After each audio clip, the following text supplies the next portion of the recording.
আসসালামু আলাইকুম ওয়া রাহমাতুল্লাহি ওয়া বারাকাতুহু। পবিত্র কালাম আল্লাহ রাব্বুল আলামিনের কোরআন মাজিদ থেকে আমরা কিছু আজ তাফসীর শুনব। খমুল্লাউন কথা রমজান সম্পর্কে, রমজান মাস সম্পর্কে, কোরআন কীভাবে আসলো এই দুনিয়ায়, তা কোরআনকে জিজ্ঞাসা করলে আমরা পাব। সে সম্পর্কে আমরা শুনব, পক্ষান্তর সময় আমল করব। ভাই দিনদার মুসল্লিগণ, আমরা নিস্তব্ধভাবে শ্রবণ করি, পক্ষান্তর সময় আমল করব। শাহরু রমাজান আল্লাযী উনজিলা ফীহিল কুরআন হুদাল লিন-নাস। আল্লাহ রাব্বুল আলামিন বলছেন, শাহরু রমাজান আল্লাযী উনজিলা ফীহিল কুরআন হুদাল লিন-নাস। আল্লাহ বলছেন, এই রমজান মাস হইতে আমি পবিত্র কোরআন মাজিদকে অবতীর্ণ করিয়াছিলাম। বলেন সুবহানাল্লাহ। আর এটা শুধু নাজিলই নয়, রমজান মাসে এটা মানব জীবনের, মানব জাতির জন্যে এটা হচ্ছে হেদায়েত, সুপথগামী, সুপথ দেখাবেন এই কোরআন। মানব জাতির জন্য এটা কি হেদায়েতের কারণ। আল্লাহ বলছেন, অবায়ানাতিন মিনাল হুদা। এটা শুধু হেদায়েত না, এটা বলছেন এটা সত্য পথের উজ্জ্বল নিদর্শন। সুবহানাল্লাহ। সত্য পথের উজ্জ্বল নিদর্শন কি এই কোরআনটা। এই কোরআন না আসলে মানব জাতি অন্ধকারে ডুবে যেত। তাই আল্লাহ তাআলা নবীর প্রতি নাজিল করিয়া সারা পৃথিবীর মানব জাতিকে ভালো মন্দ, গুমরাহি পথভ্রষ্ট সব রাস্তাগুলি আল্লাহ তাআলা দেখিয়ে দিয়েছেন। ভাই দিনদার ইমানদার, যে কোরআন এর মাধ্যমে আমরা সব কিছু বুঝতে পেরেছি, জানতে পেরেছি, সেটাই হচ্ছে আল্লাহর পবিত্র কালাম এবং মুসলমানদের বেঁচে থাকার একটা দলিল বলা যায়। কোরআনটা কি মুসলমানদের বেঁচে থাকার নিদর্শন পত্র। অল ফুরকান, এবং এই কোরআন হচ্ছে সত্য মিথ্যা, জায়েজ না জায়েজ, হারাম হালাল, বৈধ অবৈধ বিভেদকারী। সুবহানাল্লাহ। পার্থক্য করে দিবে, আলাহিদা করে দিবে এই কোরআন। সেটাই হচ্ছে আল্লাহর বাণী, যা নবীর প্রতি রমজান মাস থেকে অবতীর্ণ হয়েছে সেই কোরআন।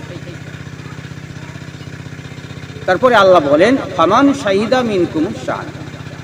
সুতরাং তোমাদের মধ্যে যারা বর্তমান রমজানকে পাবে, মানে জীবিত রমজানকে পাবে,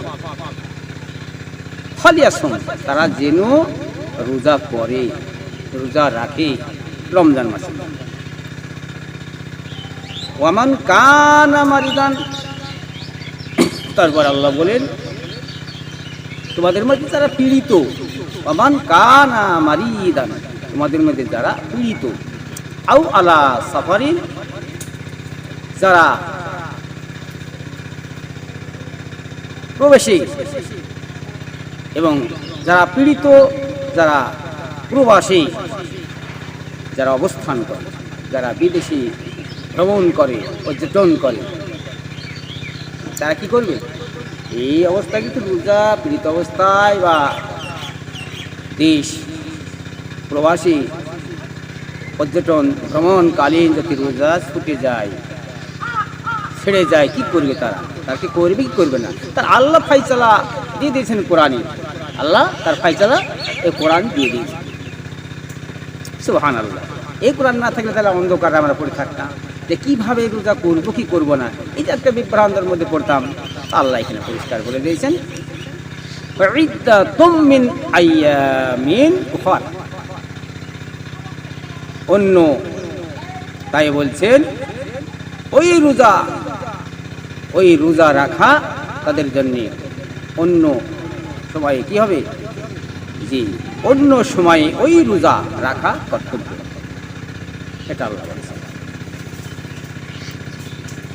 ইউরিদুল্লাহু বিকুমুল ইউসরা।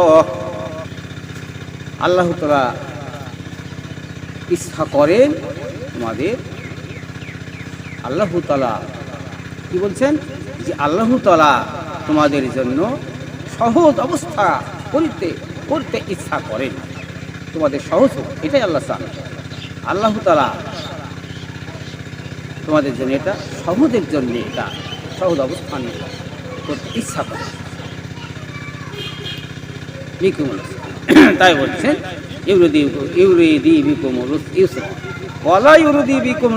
আল্লাহ তাআলা কঠিন অবস্থা করিতে চাহেন না, তোমাদের কঠিন হোক, তোমরা অপরূপ হোক, এটা আল্লাহ চান না। আল্লাহ চান তোমাদের কঠিন না হোক। কত সুন্দর ব্যবস্থা করে দিয়েছেন আমাদের জন্য আল্লাহ, এত সুন্দরভাবে ব্যবস্থা করেছেন মহান আল্লাহ তাআলা, যা কোরআন দ্বারা আমরা সুন্দরভাবে বুঝতে পারছি, জানতে পারছি। এই কোরআন মাজিদ পবিত্র আল্লাহর কালাম।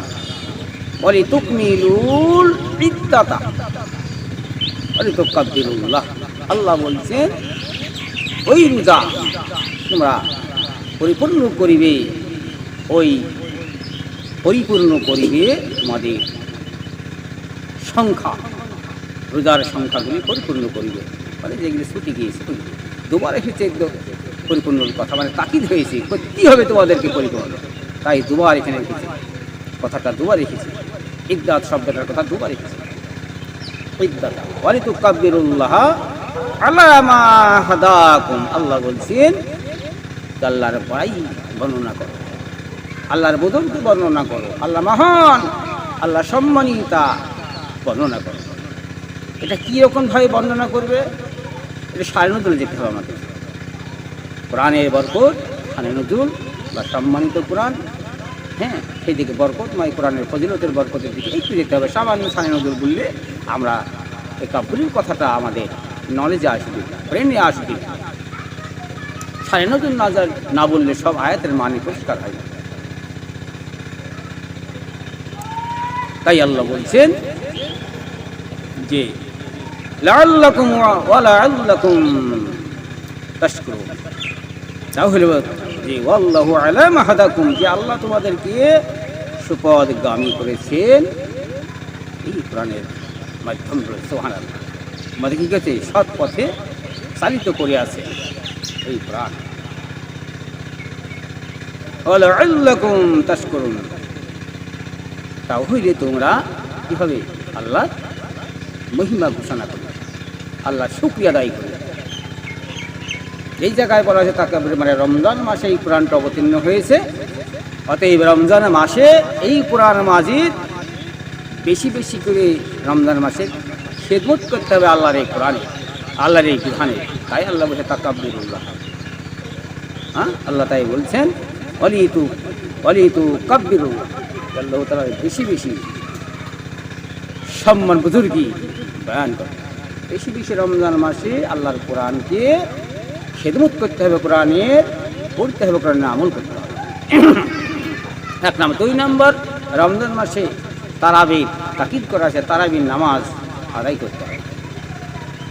হ্যাঁ, এইগুলি বেশি বেশি আমল করতে হবে। কোরআন মাজিদ এমন একটা সম্ভ্রান্ত জিনিস ভাই, যা কোরআন আপনাকে জান্নাতে নিয়ে যাবে, এই কোরআন আপনাকে জাহান্নামে নিয়ে যাবে। হ্যাঁ, অনেক মা বোনদের ঘরে কোরআন মাঝে এত যত্ন করে রেখেছেন, যা পড়ার সময় আসে না ভাই, সারা জীবন রেখে দেয়। রমজান মাসে পড়ে, আবার রমজান আসে, এই রমজান থেকে আর এক রমজান থাকলো, আর দেখানো যাবে। আল্লাহ তাআলা বলছে প্রতিদিনের তোরে একটা করে আয়াত, তোমরা প্রতিদিনের তোরে কোরআন মাজিদকে পাঠ করো, তোমাদের মন প্রাণ করে। যদি অবসর না থাকে একটা রুকু করো, একটা রুকু না পড়লে অন্তত একটা আয়াত দর্শন করো। কিয়ামতের দিনে একটা আয়াত দর্শন করার কারণেই সাক্ষী দিবে, যার সাক্ষী দিয়ে আমরা আল্লাহ তাআলা জান্নাত পর্যন্ত এই কোরআন আপনাদেরকে পৌঁছে দেবে বলে সুবহানাল্লাহ। অনেক মা বোনদের ঘরে এত যত্ন করে রেখেছে, বাক্সের মধ্যে তাকের উপরে রেখে ওই পোকায় খেয়ে সমস্ত শেষ করে দিয়েছে, এই কোরআনের মান দেয় না। অনেকে মা বোন ভাইয়েরা আমার কোরআন জানে, কোরআন মাঝে তাকিদ দেয় না। এমনকি উলামায়ে কিরাম আমরা এরকম থাকি জাননেওয়ালা, সেটা বুঝে তো আমরা কোরআন না পড়ি, কোরআনকে মর্যাদা না দিই, তাকে আমরা না দেখি, কাল কিয়ামতের দিনে না পড়ার কারণে ওই উলামায়েরা কাঠ গড়ায় আল্লাহর পার্লামেন্টে হাজির হয়ে বেজ্জতি হবে। খুব সাবধান, কোরআন পড়লে, কোরআন অভিশাপ করলে আপনাকে জাহান্নামে যেতে হবে, কেউ রুখতে পারবে না। তাই মা বোনদের কাছে আমার অনুরোধ, যারা কোরআন জানেন, কোরআন শিখেছেন, পড়বেন, পৃথিবীতে এমন কোনো গ্রন্থ নাই যে পড়লে 10টি করে নেকি আল্লাহ আপনার আমলনামায় লিখি। একমাত্র আল্লাহ নিজে বলেছেন যে কোরআন মাজিদ যারা পড়ে তাদের আমলনামাতে 10টি করে নেকি লেখা হবে, এবং তিনি পাশে শ্রবণ করবেন বসে, তাকেও 10টি করে নেকি দেওয়া হবে। সুবহানাল্লাহ। পৃথিবীর এমন কোনো কিতাব পুস্তকে নাই যে আপনার নেকি দেয়। এমন একটা গ্রন্থ যা সারা পৃথিবীর কিতাবের পুস্তকের উপরে এই আল্লাহ রাব্বুল আলামিনের কোরআনকে রাখতে হবে, যা সর্ব পুস্তকের উপরে যার মান দেওয়া হয়েছে। সুবহানাল্লাহ। তাই সেই কোরআনকে আজ আমরা জেনে পড়িনি, খুব গুনাহ হবে। ফলে খুব সাবধান কোরআন মাজিদ পড়ব। আরব দেশের এক বিশ্বের সুন্দরী মহিলা এই জৌসুসের বিশ্বাসী ছিলেন, জৌসুসী বিদ্যায় বিশ্বাসী ছিলেন, গান বাদ্যযন্ত্র খুব মনোপ্রাণ দিয়ে ভক্তি দিয়ে করতেন, কিন্তু কোরআন হাদিসের দিকে তার প্রক্ষেপে মনে রাখতো না, পছন্দ করতো না। তারা মা খুব পরহিজগারিনী ছিলেন, মুত্তাকিনী ছিলেন, হ্যাঁ, খুব ধার্মিক ছিলেন। তাই একদিন কোরআন করতেছিলেন, আর গান বাজার নেশা, বাদ্যযন্ত্র বাজার নেশা উঠে পড়েছে। মাকে বলছে, মা তোমার কোরআন পড়া বন্ধ করে দাও, আল্লাহ রাব্বুল আলামিনের পবিত্র কালাম বাবা। তারা মা পড়তেছিল, এইদিকে বিটির কথা মনে না, এইদিকে কান দেয়নি। 2-3 বার বলার পরে যখন বলছে, মা তোমার কোরআন পড়া বন্ধ করো, তবুও তার মা আল্লাহ রাব্বুল আলামিনের পবিত্র কালাম পড়তে মজবুর হয়েছিল। ফলে এইদিকে কোনো তার খেয়াল ছিল না, স্মরণ ছিল না। কোরআনটা কেড়ে নিয়ে দূরে যখন ফেলিয়ে দিল, মা বলছে, বেটি আল্লাহর পবিত্র কালাম বেটি দূরে ফেলিয়ে দিল, কত অন্যায় পাপের কাজ করলি বেটি। মা দড়ি দিয়ে কোরআনটাকে বুকে নিয়ে সুমো দিয়ে মালিঙ্গন করে সুমো খাতে লাগলো। সুবহানাল্লাহ। সঙ্গে সঙ্গে আল্লাহর আযাব নেমে এলো। সেই বিশ্ব সুন্দরী ধনাঢ্য পরিবারের মহিলা ছিল আরব দেশে বাবা। ও মহিলাটা একটা অজানা পশুর ন্যায় আল্লাহ তাকে পরিবর্তন করে দিল, বানরের ন্যায় পরিবর্তন করে দিল। নাউযুবিল্লাহ। ভাই কোরআনকে সম্মান করলি আল্লাহর তরফ থেকে ভালোভাবে সবার সে বর্গ আসবে। অতএব কোরআনকে অপমান করবেন না, কোরআনের মান দিবেন, কোরআনের মর্যাদা দিবেন, নইলে খুব কঠিন আছে ভাই। এই কোরআন খুব কঠিন জিনিস, যা আপনাকে জান্নাতে নিয়ে যাবে সাক্ষীবাই করে। তাই আমরা ভক্তি শ্রদ্ধাকার সহকারে আমরা এই কোরআন মাজিদকে পড়ব। তাই কোরআন রমজান মাসে অবতীর্ণ হয়তো রমজান মাসে হয়তো অবতীর্ণ হয়েছে। রমজান মাসে রোজা রাখার কিছুগুলো শর্ত ফাইনাল লিখেছে। যেমন বলা আছে যে রোজা রাখা, হ্যাঁ, শর্ত 1 নম্বর রোজা রাখার শর্ত আপনাকে মুসলমান হতে হবে। 2 নম্বর হচ্ছে আপনাকে বুদ্ধিমান হতে হবে, আকিল হতে হবে। 3 নম্বর শর্ত হচ্ছে আপনাকে কী করতে হবে? 3 নম্বর শর্ত হচ্ছে আপনাকে বালিগ হতে হবে, সাবাল্লিগ হতে হবে। 4 নম্বর শর্ত হচ্ছে আপনাকে মুকিম হতে হবে, মুসাফির বিন হতে হবে। 5 নম্বর শর্ত হচ্ছে আপনাকে হাইজ থেকে পাক হতে হবে, মা বোনদের সম্পর্কে মশলা। এটা হাইজ থেকে পাক, এটা মা বোনদের সম্পর্কে মশলাটা, এটা পবিত্র হতে হবে। এইগুলি থেকে আপনাকে পবিত্র হতে হবে। তাহলে বোঝা গেল আল্লাহর নবী যেই যে সফরে রোজা কাজা হলো, এইগুলি কাজা করা কি জায়েজ? বেমার অবস্থায় রোজা কাজা করা কি জায়েজ? এগুলো জায়েজ আছে। আল্লাহর কোরআন অন্যতরে বলেছেন। এরপরে ইনশাল্লাহ আমি শোনাবো কখন, এরপরে তার আয়াত বহু কিছু আল্লাহ কোরআন মাজিদের মধ্যে অনেক কিছু কথা বলেছেন, ওইগুলি আমি পরে বলবো সংক্ষিপ্ত সময়। তো আল্লাহ রাব্বুল আলামিন ফজিলত সম্পর্কে একটু বলি। আল্লাহর নবী মক্কা বিজয়ের পরে কি করলেন? আল্লাহর নবী মক্কা বিজয়ের পরে সফরে গিয়েছিলেন, বুঝতে পারছেন? রমজান মাসে কী করলেন? রোজা রেখে কী করলেন? যুদ্ধে গিয়েছিলেন সফর, যুদ্ধ করতে গেলেন। কাদের নামে একটি জায়গা, কাদের নামে জায়গা, জায়গাটার নাম ছিল কাদির। সেখানে গিয়ে আল্লাহর নবী কী করলেন?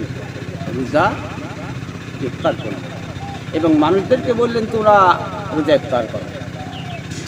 তাহলে যুদ্ধে গিয়ে সফরে গিয়ে আল্লাহর নবী কী করলেন?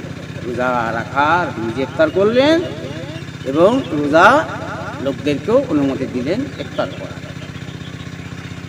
এটা কোথায় আছে? এটা আল্লাহ রাব্বুল আলামিন বলছেন, আল্লাহ রাব্বুল আলামিনের নবী বলছেন। এটা হাদিসটা হচ্ছে রাহুল মুত্তাফাকুন আলাইহি, বুখারী শরীফের হাদিস, মুসলিম শরীফের হাদিস। এটা আছে ভাই বন্ধু। মুসনাদ আহমদ শরীফের হাদিস, হযরত আসলা বিন আসকা से আজকা থেকে হাদিস বর্ণনা হয়েছে, আল্লাহর নবী বলেছেন, নবীজি বলিয়াছেন, এই কোরআন মাজিদটা রমজান মাসে অবতীর্ণ হয়েছে। ইব্রাহিম সাল্লামের সহিফা যেটা ছিল সেটা নাজিল হয়েছে রমজান মাসে প্রথম তারিখে নাজিল হয়েছে।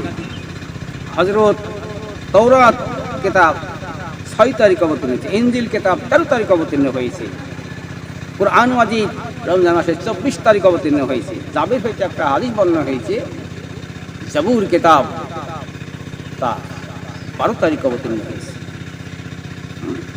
এবং বাইতুল উজ্জাতে একই সঙ্গে নাজিল হয়েছে। বাইতুল উজ্জা মানে লৌহ মাহফুজ, সেখানে এই কোরআনটা অবতীর্ণ হয়েছে। আস্তে আস্তে আস্তে আস্তে নবীর প্রতি এই কোরআনটা অবতীর্ণ হয়েছে। এই দীর্ঘ সময় লেগেছে, 1 নয় 2 নয় 22 বছর ধরে কখনো একটি আয়াত, কখনো একটা রূপ, কখনো একটা সূরা বুঝতে পারছেন প্রয়োজন বোধে। এই আস্তে আস্তে এইভাবে নাজিল হতে হতে কতদিন সময় লাগলো? দীর্ঘ 23 বছর। কোনো কোনো কেতাব হয়েছে 23 বছর 23 দিন, এরকম রয়াত আছে, কিন্তু 23 বছরটাই হয়েছে মাসহুর কথাটা। 23 বছর যেন নাজিল হতে সময় লেগেছে, এটাই হচ্ছে মাসহুর পরিপূর্ণ কোরআন।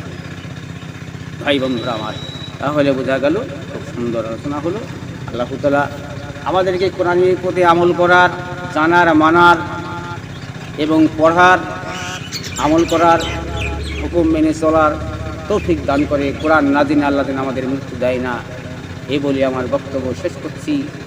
ওয়ামা আলাইনা ইল্লাল বারাক। আসসালামু আলাইকুম ওয়া রাহমাতুল্লাহি ওয়া বারাকাতুহু। হায়াত বাকি, মুলাকাত বাকি, ভুল ত্রুটি মার্জিনি।